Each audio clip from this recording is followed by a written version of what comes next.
Do you know what's the difference between no versus not?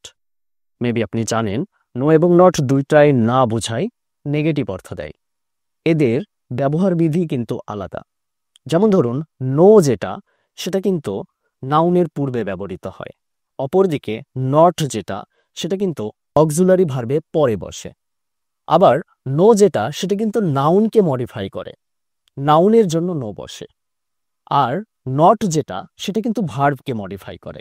আর ঠিক এই কারণেই not যেহেতু ভার্বকে মডিফাই করে, কখনো কখনো অ্যাজেক্টিভকে মডিফাই করে, এই কারণে নট হচ্ছে অ্যাডভার্ব।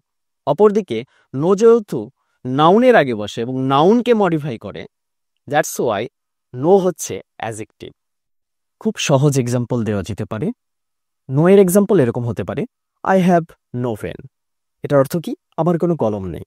দেখুন এখানে নোটা কোথায় বসেছে, আই হ্যাভ নো পেন। এখানে পেন যেহেতু নাউন এবং এটার আগে নোটা বসেছে এবং পেনকে মডিফাই করছে যে কলম নেই, মানে নাউনটা নেই সেটা বোঝাচ্ছে। এ কারণে নোটা কিন্তু অ্যাজেক্টিভ বলছে এবং নাউনের পূর্বে বসছে। আবার নটের এক্সাম্পল যদি দেই, এরকম একটা হতে পারে, যেমন ধরুন আই ডু নট গো দেয়ার, আমি ওখানে যাই না, রাইট? সেই যেখানে দেখুন ডু, এটা কিন্তু অক্সিলারি ভার্ব, প্রেজেন্ট ইনডিফিনিট টেন্সের ডু ভার্ব। সো ডু ভার্বের পর নট বসেছে, তার মানে অক্সিলারি ভার্বের পরে নট বসেছে এবং মডিফাই কাকে করছে?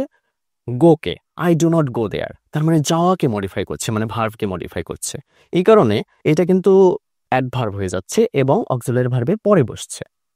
সো এই হচ্ছে আপনার নো এবং নটের মধ্যে পার্থক্য। আপনাদের সঙ্গে নেক্সট কোনো ভিডিওতে দেখা হবে খুবই জলদি।